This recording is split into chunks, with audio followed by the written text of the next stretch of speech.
نحمده ونصلي ونسلم على رسوله الكريم وعلى آله وصحبه اجمعین. بسم اللہ الرحمن الرحیم. ناظرین و سامعین، السلام علیکم ورحمۃ اللہ وبرکاتہ. میرے سرکار کے قدم پہنچے، اس حوالے سے آج میں اس جگہ کی بات کرنا چاہتا ہوں جہاں میرے آقا آج بھی اپنے وجود اقدس کے ساتھ موجود ہیں، مسجد نبوی. دنیا بھر کی مسجدوں میں یہ وہ مسجد کہ اس کا نام نبی پاک کی نسبت سے لیا جاتا ہے. مدینہ منورہ، مدینہ شہر کو کہتے ہیں، مدینۃ الرسول یعنی نبی کا شہر. وہ منور، اس کا ایک ایک ذرہ، اس کا ایک ایک گوشہ، ایک ایک چپا اہل محبت کی آنکھوں کا سرما ہے. اس شہر سے محبت ہمارے ایمان کا جزو ہے، حصہ ہے، بلکہ بنیاد ہے. رسول کریم صلی اللہ علیہ وسلم جب مدینہ منورہ تشریف لائے، اہل مدینہ نے جلوس نکالا، استقبال کیا. مسلم شریف کی حدیث کے مطابق یا رسول اللہ صلی اللہ علیہ وسلم کی صدائیں بلند کیں. نبی پاک نے اس علاقے میں تشریف لاتے ہی سب سے پہلا کام یہ کیا، فرمایا اللہ کا گھر تعمیر کرنا ہے تو ایک جگہ پسند فرمائی. یہ کسی زمانے میں کھجوروں کا باغ تھا، خشک ہو چکا تھا. وہاں دو لڑکے جو یتیم بتائے جاتے تھے، سہل اور سہیل، حضور صلی اللہ علیہ وسلم نے اس جگہ کو ان سے خریدا، اس کی باقاعدہ رقم ادا کی. یہ رقم حضرت سیدنا ابو بکر الصدیق رضی اللہ تعالی عنہ نے ادا کی. حضور صلی اللہ علیہ وسلم نے اس جگہ کو پسند فرمایا. کھجوروں کے وہ جو خشک تنے تھے ان پر کھجوروں کی چھال ڈال دی گئی، اور خود نبی پاک نے، یہ لفظ کہہ رہا ہوں سمجھنے کے لیے، مزدوروں کی طرح اس کی تعمیر میں حصہ لیا. خود پتھر اٹھا اٹھا کر لائے اور مسجد میں لگائے. یعنی خود مسجد کی تعمیر میں پوری طرح نبی پاک صلی اللہ علیہ وسلم شامل ہوئے. اس کا بہت زیادہ بڑا رقبہ نہیں تھا. حضور اکرم صلی اللہ علیہ وسلم کے صحابہ فرماتے ہیں، ہم جب نماز پڑھتے اگر بارش ہوتی تو باقاعدہ پانی ٹپکتا، گارے میں شامل ہو کے وہ گارا ہمارے ماتھوں پر لگ جاتا. مسلمانوں نے اس حالت میں اس مسجد کی ابتدا کی تھی. حضور اکرم صلی اللہ علیہ وسلم نے پہلی اینٹ خود رکھی، پھر سیدنا صدیق اکبر، پھر سیدنا فاروق اعظم، پھر سیدنا عثمان غنی اور سیدنا علی رضی اللہ عنہم اجمعین سے بالترتیب اینٹیں رکھوائیں. پھر دوسرے صحابہ کو شامل کیا. 4.5 فٹ گہرائی اس کی رکھی گئی اور 4.5 فٹ ہی اس کی دیواریں چنی گئیں. 7 ہجری میں نبی پاک صلی اللہ علیہ وسلم نے اس کی توسیع کا، یعنی اس کو بڑا کرنے کا خیال فرمایا. چنانچہ سیدنا عثمان غنی رضی اللہ تعالی عنہ نے وہ ایک انصاری کا مکان جو اس کے ساتھ تھا اس کو رقم ادا کر کے وہ لیا اور اس مسجد کی توسیع ہوئی. یعنی اس کو وسعت دی گئی تقریباً 100 بائی 100 ہاتھ، یعنی آج کی زبان میں کہا جائے 150 ضرب 150 فٹ، یعنی اس کا یہ حال تھا.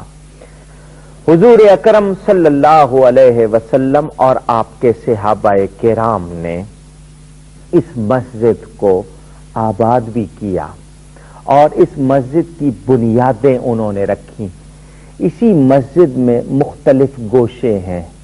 نبی پاک صلی اللہ علیہ وسلم کے قدم مبارک کون سا حصہ ہے جہاں نہیں آئے؟ آپ اندازہ کیجئے، ایک شخص جب اس مسجد میں داخل ہوتا ہے پہلے تو اس کو مسجد نبوی کا نام کھینچتا ہے، اس کے ذہن میں ایک تصور. پھر جب اسے یہ معلوم ہو کہ یہاں کے ہر ایک ایک چپے پر میرے نبی پاک صلی اللہ علیہ وسلم کے بار بار قدم آئے، اس کی روح جھومتی ہوگی. یہ مسجد مختلف ادوار میں تعمیر ہوتی رہی. حضور صلی اللہ علیہ وسلم کے بعد حضرت عثمان غنی کے عہد میں اس کی اور وسعت ہوئی. مسجد کے ستونوں پہ وہ حدود وغیرہ کے نشان آج تک موجود ہیں.